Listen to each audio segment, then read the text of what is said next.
Move over, Swanson. I'm driving. Wow!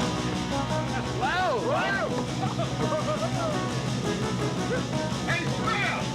My dinghy's bigger than your whole boat! Welcome back to the Caddyshack Minute, the podcast in which we discuss and dissect and carefully examine and punch in the face the film Caddyshack 1 minute at a time. I'm Tom Taylor, and mumbling behind me are Mike DiMaria. Is it careful? Are we doing it carefully? We said we carefully discussing, or is it reckless? Or is it just? It depends. It's not on careful. You do it however you feel like you need to. I mean, Well, I think it should be like Dragnet, where there's one real loose cannon type and one guy who plays by the rules. yeah. Yeah. Fair enough. We'll do it that way. So Who else is on the show? there's also a Dan Lewis. Yeah, he's here. Got it. And the three of us get together and we discuss each minute of Caddyshack. And today, whenever you're listening to this, we're talking about minute 14. And minute 14, do you want to know what happens in minute 14? I could give you like the beginning of the minute and the end of the minute, and then like the listeners, without having to have their VCR in their car with them while they're listening, they can know what the sort of, bookends of the minute are.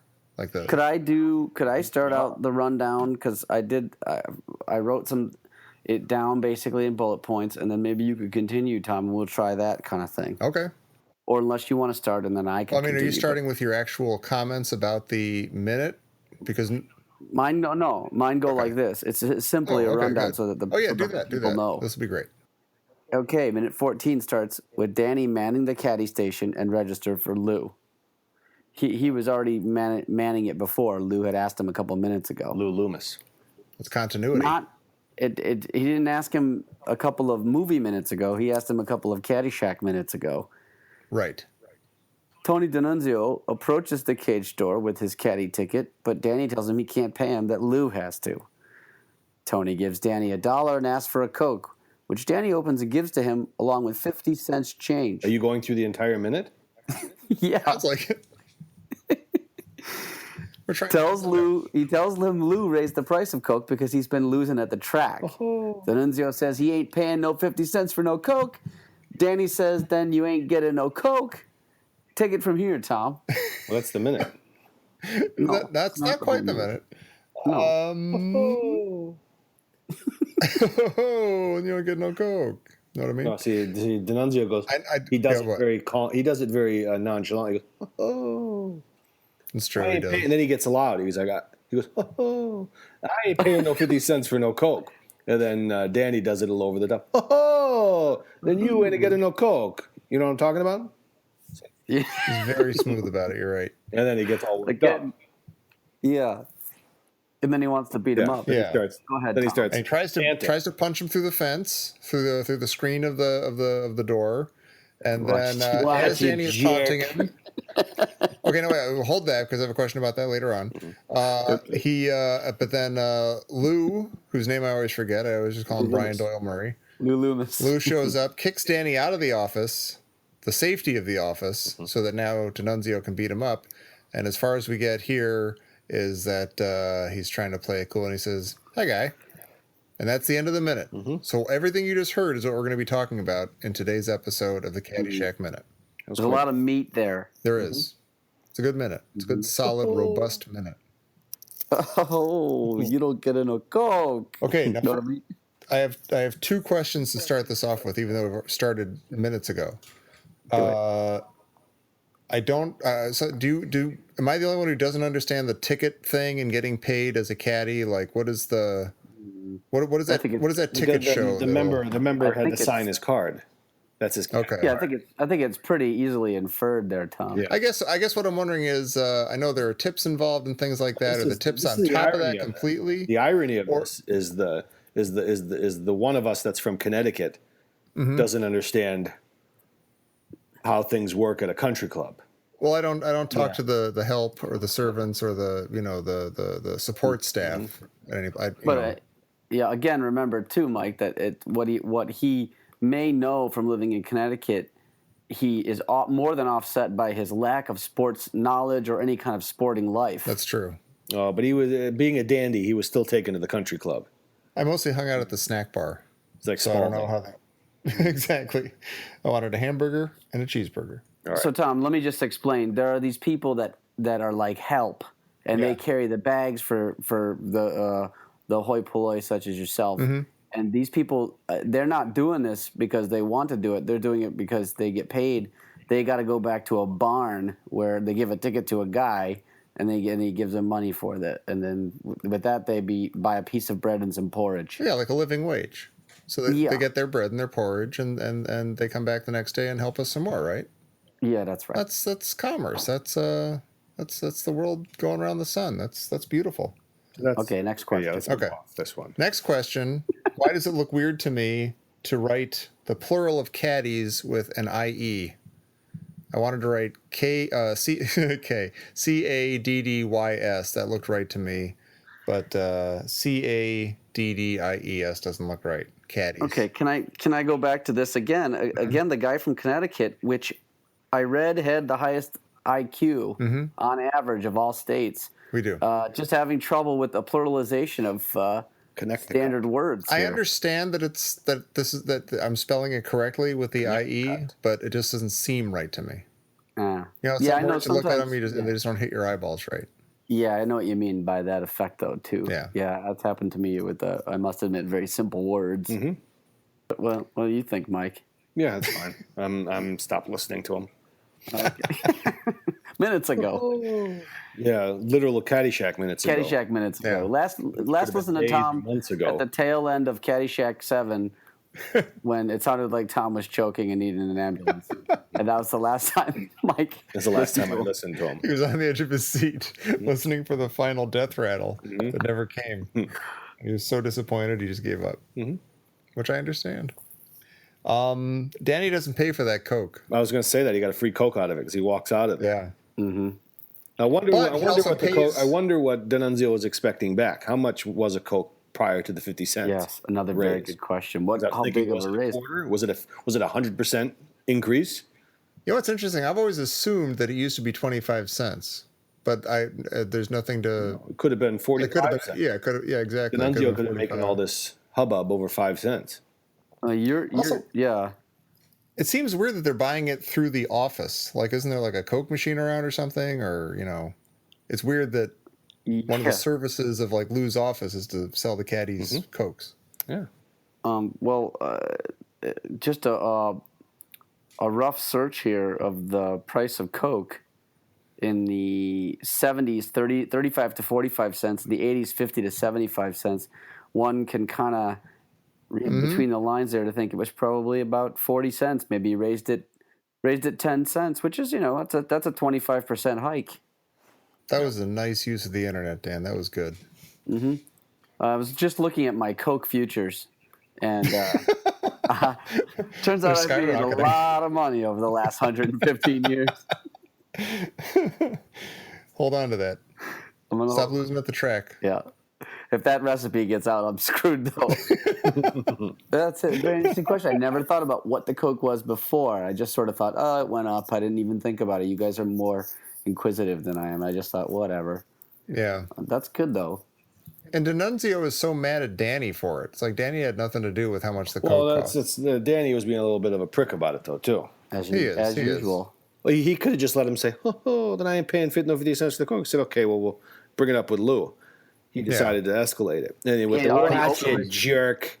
That's it. Okay, no, wait. You're both saying that as though you know what he's saying, and each time you say it, I can't hear what you're saying, and I can't hear what he's saying in the movie. What does he say before jerk? I've never totally known what he's Oh, so what are you saying right now? I said, watch it, Watch jerk. it. That's kind of what I wrote down like as a question. Is that what he's saying? I don't know. No, because it's a bad audio. But if we were good podcasters, we would have looked this up already, and we'd have the answer to, because everyone listening is like, oh, this is minute 14. They're going to tell us. Finally, I'll know what he says. But sometimes it's more interesting just to talk about maybe what he might have said and about how the movie has terrible sound, Yes. Yeah. which is in a way more informative than having all these answers, spoon feeding them to everybody. Do your own work. Yeah. It's love of learning, which is what we're teaching here, not just the facts. Dan just showed all of you what you can do with the internet. He found out what a Coke cost in 1979 and in 1980. So let your fingers do the walking and find out for yourself, and then please let us know. Go to whatever Facebook page. But your we're gonna fingers do put the on. walking. You mentioned that you bring up the internet and then you make a reference to the phone book. Well, your fingers are walking across the keyboard. Yeah, like of you your used to computer flip the or your pages. Of phone. remember, let your fingers do the walking through the yellow pages? Of course, absolutely. Okay. Yeah. That's like saying, look at this newfangled technology. Now get out your hard dictionary. Right. Okay. You know what that's sorry. like? That's like having Scott Baio speak at your presidential convention. Yeah. I saw that headline, and I didn't know if that was a joke or not. Yeah. I So couldn't- today's the day of the first day of the Republican National Convention. we're dating the podcast. Yeah, Scott. we are dating it right now. Yeah. Look at how much work these guys put into this. Yeah. Yeah. They've been working on for months Well, get before they even over it. aired. Let me tell you something. If so, Trump could win the presidency, which means he's one heart attack away from Pence being in charge. And if Pence goes, guess what? Charles in charge, folks. And Please, any of you listening out there in the future from us, if you already know the outcome of the presidential race, please let us know either through email or Facebook, and because I'm nervous about it. Yeah, if you may have crawled across a post-nuclear apocalypse hellscape to find one microchip with this podcast on it, and if you do find it, please tell us, go back in time and vote the other way. With all the plutonium just hanging in the air, you should be able to fashion a time machine and just come back and let us know. Right. Thank you. But I was listening to NPR's coverage on the way to home, and they were going over the star-studded speakers, and one of the reporters, I think, was a millennial, and they said Scott Baio. That's great. So that's Scott Baio. Chachi. Scott Baio. Yeah, Chachai. You got Chachi up there telling you how Donald Trump's going to keep you safe. All right, let's get back to the minute. Johnny loves Chachai. Okay, yeah. yes. So what you jerk? Well, somebody has to take the Coke because he opened it already, and those were the days where, once you open that Coke, for those of you, You get a Coke. yeah, you don't get a no Coke. Then somebody's going to get some Coke. Yeah. Well, they still have those glass bottles. Any glass bottle, I guess that's the case. That's Once true. it's open, it's open. Yeah. Am I an old man that I'm like, boy, he's hot and sweaty and tired. Why is he going to drink a Coke? Sounds Just delicious. sweet and syrupy, and it'll be refreshing for a second, but then he's going to be like, can I please have a glass of water? He's also a teenager. He is. He strikes me as being about 18 years old. I don't know, maybe, but back in those days, I think I could have an ice cold Coke after a round of golf. And he just I'm sure I he would, came in too. all exhausted. He says had caddied for the Havocamps. Of course. Yeah, it's and they tiring. didn't die on him. Right. I love Lou Loomis's shirt and hat. It's such a great combo there. There's a can of Coke sitting right next to the thing. I don't know why he just doesn't take that Coke.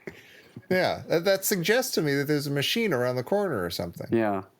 But maybe the machine is a little bit more. Maybe the machine is 60 cents, and Lou, trying to make a little extra money for gambling, sells Cokes out of the caddy office. Could be. It's like commissary. Yeah. Maybe the machine has been 50 cents all along, and D'Annunzio's been, there's no way ever from man or machine I am paying 50 cents for no Coke. Right. And he's just reiterating that now that he seems to have no choice but to pay 50 cents for a Coke. Yeah. Now, this is the first interaction between these two, correct? It's the first time that Danny and D'Annunzio interact with each other. Yeah. I think that's true. Holy smokes, yeah. Yeah, so you get he comes in, so you think right off the bat, okay, they're just, colleagues. But then you see that they have a history of some sort. Mm-hmm. Because it's, They've never liked each other. no. And it escalates It's pretty very quickly. contentious. Yeah, and this takes us back. I believe this is a veiled reference to the Ireland-Italy wars of the 13th, 14th, and 17th centuries. It's a little obvious to say, but it's probably Yeah. the time to say it. Yeah. I thought it's not really that important as figuring out if he says, "Watch it, jerk." a piece of history that's pretty much lost. Yeah. Who knows? I'm wondering if he says "watch it, jerk." Because why would he say "watch it"? I don't know. Like watch it like he's going to hurt his hand or he's going to break the door or.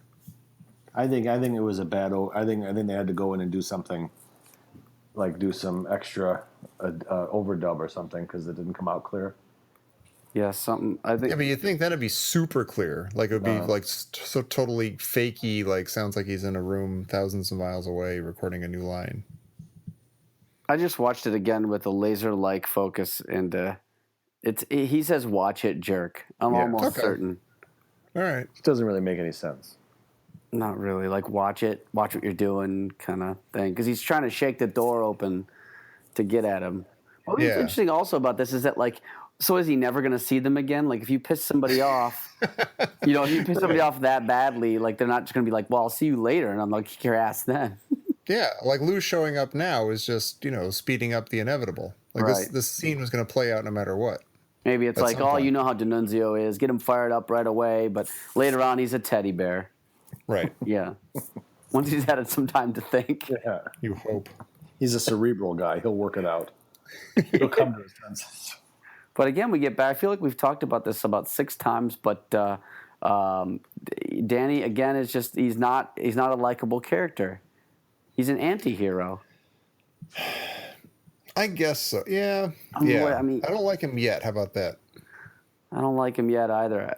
I don't know. Maybe we'll find that this movie is filled with such jerks and ne'er-do-wells that we have no choice but to like Danny because he's the lesser of all evils. Right. Yeah. I think they all have their dark ups and downs. They all have their dark sides and their pluses. So far, D'Annunzio as a person, for me, rates at about a 7. I rates at about 4. Yeah, I think D'Annunzio gets a bad rap. I think. That could be a little bit of Mike DiMaria. That could be a little bit of cultural favoritism there, Mike. I got to say, and I'm Irish. No. I think that and I'll talk about it in the next minute. I think he just can't get a break. Lot you fucking know, DiMaria. Shave your ass. Yeah, I guess that's another non sequitur that doesn't make any sense in a script. But we'll get to that one in that scene. You shave your ass. That classic comeback, But that was never really clear in the audio as well. We'll get to that in a later minute. And that had to have been overdubbed, that one. No, when I was a kid and I'd see that and she was screaming at him, I thought she was saying, like, where's your savior now? Yeah, Shane, where's your savior now? But watch it again and you'll see that instead of shave, when she says shave, it sounds like savior. Maybe you were watching the really badly edited for TV version. Yeah, why is she? I think that's what it was. Replaced her with Edward G. Robinson. Yeah, Shane. You shave your ass. Where's your savior now, Moses? Got it all wrapped up with little pink ribbons. Like, why is she on that diving board proselytizing? Cut, Edward, cut. Did you just say you shave your ass? Yeah, when are we ever going to use that? Right now. That will never be used in a movie.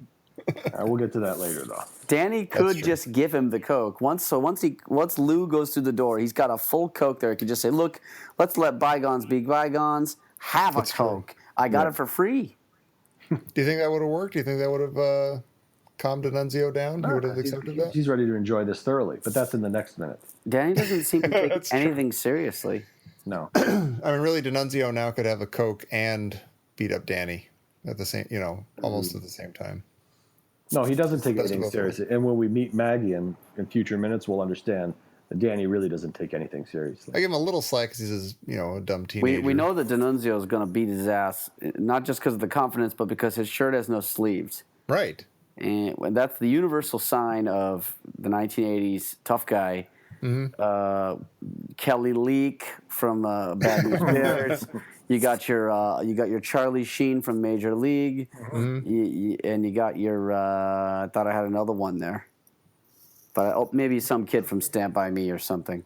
Yeah, but he's got slacks on though. He does have the slacks, but they're black. Several outsiders. Yeah.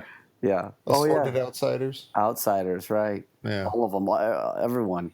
Maybe every Except last for one the of them. socias. Yeah. Except for the socias. Yeah, right. Creases are sleeveless and socias are socias. It's no lie that we've taken a little break here. There's been a vacation. There's been summer vacations. True. Tom disappeared for a couple weeks. I did. What did you do, Tom?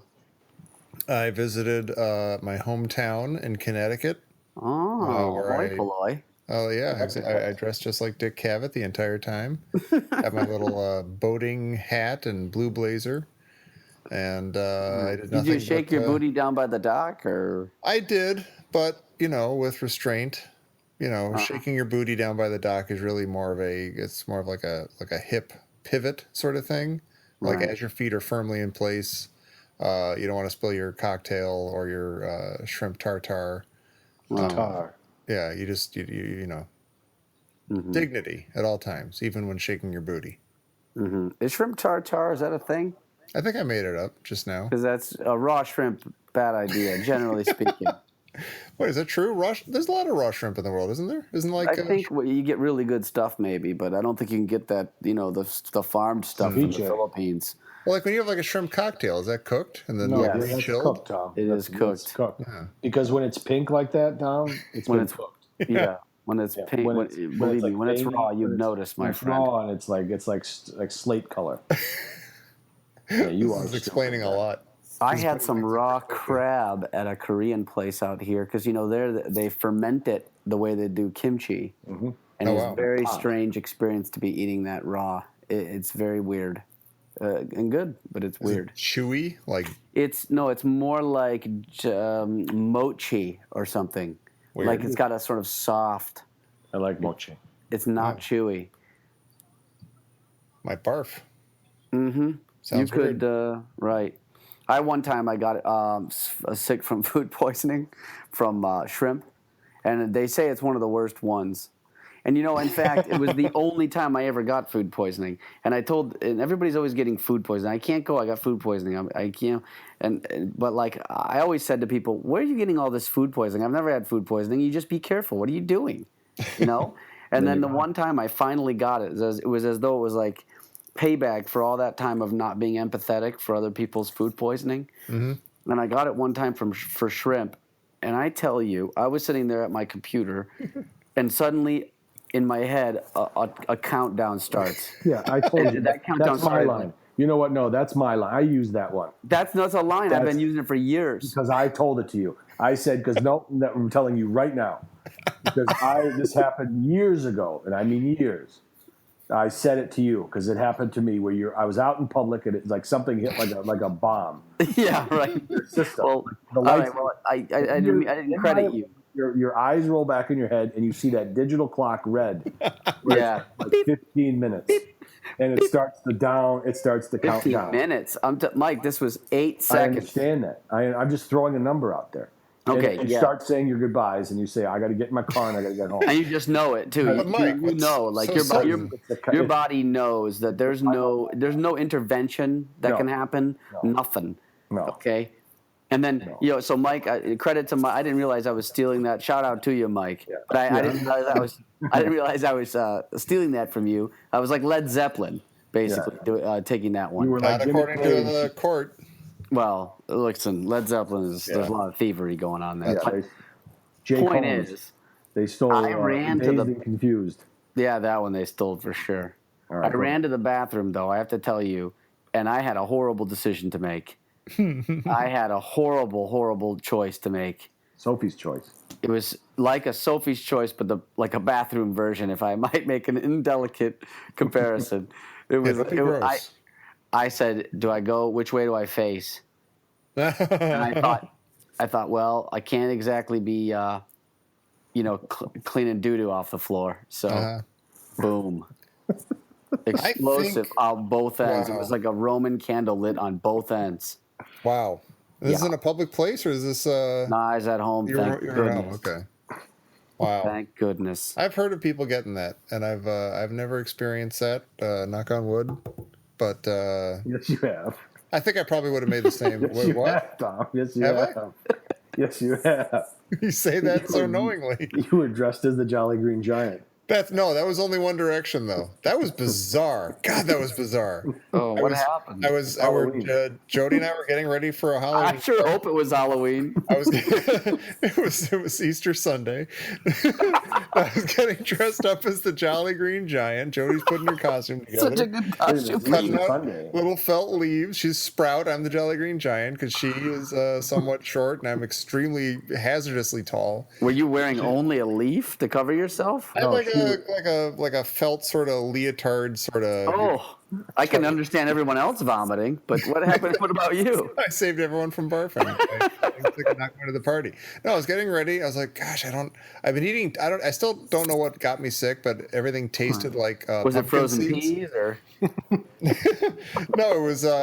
But my burps tasted like Honey Nut Cheerios, but smelled like farts. My burps. Oh God! So they had a different. They were different on the palate than they were the initial aroma, like a fine wine. Whatever processing was going on in my body was like in reverse. And I sat down. I had like explosive diarrhea. I'm like, oh no, that was really gross. Well, it's out of my system. Hooray It for wasn't me. in your leotard. Wasn't in the green leotard. I was able to go. I was not planning on wearing any kind of pants or underpants to the party, so I was I'm good. picturing you inflating like an Oompa Loompa. Like a big green Oompa Loompa. No, so I get it all out. I get all the filthy diarrhea out of my system, and I sit down. I'm like, I'm not done. And I get up and I go sit down on the thing again. And when I tell you, people say like, oh, I had like a really watery diarrhea. It was really gross and loose. This was water, just clear water jetting out of my ass into the toilet. It was clear. Oh, Jesus. Oh, I just forwarded his mail for the next 2 weeks. Yeah, exactly. I'm like, dear, I don't think we're going to make it to the party. I'm shitting water, and everything smells like Honey Nut Cheerios and farts. Oh, Jesus Christ. Coming out my brow. Can you eat Honey Nut Cheerios now after that I incident? had them this morning. I swear to God. Are you kidding me? I think of that with every bite. I think, remember that time? That was awful. Okay. But these are delicious. But you have switched to Bird's Eye brands other than that. Right. Screw that giant logo anymore. That asshole. That fucking giant. Ho, ho, ho. You had that's how you had big Jolly Green Giant shits. Then the next year he went as the man in the yellow hat. That's right. And Jody went as Curious George. Oh, that's a good costume. And I ate nothing but green bananas for a week before, and guess what happened? Oh, that's not true at all. All right. I made that part up. Anyway, I haven't had food poisoning since. Knock on wood there. Oh, good for us. Yeah. Look at us healthy chaps. Yeah. Well, listen. Yeah. Do we think we're done with minute 14? I think we're done. Anything else we you need to should cover tell for them this minute? He says, hi, guy. And then he goes. And then, That's a nice high guy. We know what he's doing, yeah. I feel like that's exactly what I would say at that situation. That I've been in, not like when someone's about to beat me up, but I've been confronted by bullies before, and I go into friendly mode. Or at least I did as a kid. It's your only defense. It is. Yeah. Hello. I think I've gotten out of getting beaten up because of that, actually. Yeah? Yeah, like I just I was with my friend at the Stamford Town Center in Stamford, Connecticut, and it was on the very top level of the place was nothing but hallways and like planters and stuff, like going to like the top, the outside parking on the roof, and then if you look down, you would look straight down to the middle of the thing that was all open, and right on the ground floor there was like a big sort of pit stairs thing where people are just like hanging out and whatever and stuff. And my friend and I were dropping little like mulch, wood chips from the planters down onto the people, and we beamed this one guy who was clear. I almost guarantee he didn't have any sleeves on his shirt, and he looked up and he saw us. And we're like, oop, and we like hid, and we like ran to like the nearest like Foot Locker or something. We were just kind of like hanging out, hiding, and he easily followed us. And he taps me on the shoulder, and I turn around, and he says, "Hey, you guys were just up there dropping stuff on us, weren't you?" And I go, "Yeah." He's like, and it completely derailed him. He was expecting me to like deny it and everything. And I could see him like just like his gears were not going the way he expected them to. And he's like, "Oh, well, don't do that anymore." And then he and his cronies left, and my buddy and I were like, we live to fight another day. Wow, he just Good didn't. for us. He didn't expect that kind of like No. innocent, friendly, Yes. amiable. Yeah. Bald honesty. Gee, I wish I had the last few minutes of my life back. I asked you if you want to be done with a minute. You just kept chatting. No, I didn't say All right. a word. Now we're done with the minute. This has been minute 14 of Caddyshack. Thank you for listening. Please come back next time for minute 15. Dan, Mike, and I will be back with more stories and some more of whatever happens to Danny next with D'Annunzio. I'm excited. Absolutely. Join us again for the Caddyshack Minute. Bye. Hey, you scratched my ankle.